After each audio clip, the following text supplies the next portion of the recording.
Before the Flood is a live album by American singer-songwriter Bob Dylan and the band, released on June 20, 1974 on Asylum Records in the United States and Island Records in the United Kingdom. It is the 17th album by Dylan and the 7th by the band, and documents their joint 1974 American tour. It peaked at number 3 on the Billboard 200, reached number 8 on the popular album chart in the United Kingdom, and has been certified platinum by the Recording Industry Association of America. Content: Dylan and his new record label Asylum had planned professional recordings before the tour began, 10 separate sessions in total, 3 in New York at Madison Square Garden on January 30 and 31. 2 in Seattle, Washington, at the Center Coliseum on February 9.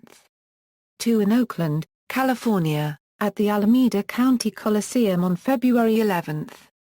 And 3 in Los Angeles on February 13 and 14. To compile the album, recordings were taken from the final 3 shows at the Los Angeles Forum in Inglewood, California, with only Knockin' on Heaven's Door from New York. The title of the album is thought to derive from the novel Van Mabel by Yiddish writer Sholem Asch. Dylan had a personal relationship with Moses Asch, son of Sholem and founder of Folkways Records, a record label hugely influential in the folk music revival. Another theory is that the title refers to the album arriving before the inevitable flood of bootlegs could saturate the underground market. While Dylan and the band had recorded the studio album Planet Waves prior to the tour, few of its songs were incorporated into the tour's setlist, and none are represented on Before the Flood. After the double album release, Dylan signed a new contract with Columbia Records in time for his next studio album, Blood on the Tracks. After returning label president Goddard Lee Burson made a determined campaign to get Dylan back from Asylum. The band continued to record on their own for Capitol Records. Subsequent reissues were on the Columbia imprint, and on March 31, 2009, a remastered digipack version of Before the Flood was issued by Legacy Records, Columbia now part of Sony Music Entertainment. Critical reception: in a contemporary review for Cream magazine, music critic Robert Christgau felt that the band followed Dylan in intensifying his old songs for the arena venue and stated, without qualification, "This is the craziest and strongest rock and roll ever recorded. All analogous live albums fall flat."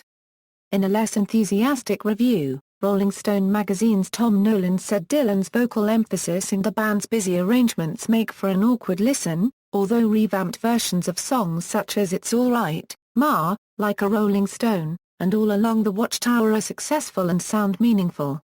Before the Flood was voted the 6th best album of 1974 in the Village Voice Euro's annual Paz and Job Critics poll.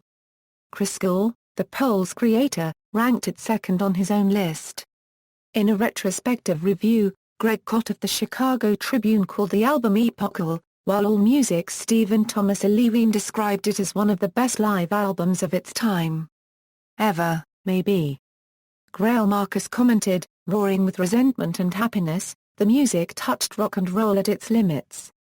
By contrast, Dylan himself later disparaged the tour, feeling that it was overblown. "I think I was just playing a role on that tour. I was playing Bob Dylan and the band were playing the band. It was all sort of mindless. The only thing people talked about was energy this, energy that.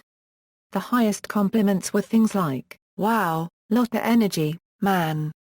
It had become absurd." In a retrospective review, Scott Rio of Pop Matters also felt that each act did not sound collaborative as on the Basement Tapes and that the album remains a worthy but inessential item in Dylan's catalog and both he and the band have better live recordings available, especially the several volumes in Dylan's bootleg series. Track listing: Sides 1 and 4 are performances by Bob Dylan backed by the band. Side 2 and tracks 4 through 6 on Side 3 are by the band. Tracks 1 through 3 on Side 3 by Dylan alone.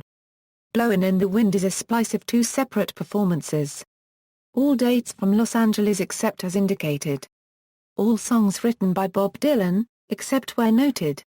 Side 1, Side 2, Side 3, Side 4. Personnel. Musicians Bob Dylan vocals, guitars, harmonica, piano, Robbie Robertson a Euro electric guitar, backing vocals, Garth Hudson a Euro organ, piano, clavinet, Levin Helm a Euro vocals, drums, Richard Manuel a Euro vocals, piano, electric piano, organ, drums, Rick Danko a Euro vocals, bass guitar. Production Rob Fraboni a Euro recording engineer, mixing engineer, Phil Ramon a Euro recording engineer, Nat Jeffrey a Euro mixing engineer, Barry Feinstein a Euro photography, design, Village Recorders a Euro mixing location, Ken Dunn Recorders a Euro mastering location, Jeff Rosen, Steve Berkowitz a Euro reissue producers. References. External links, Before the Flood at Discogs.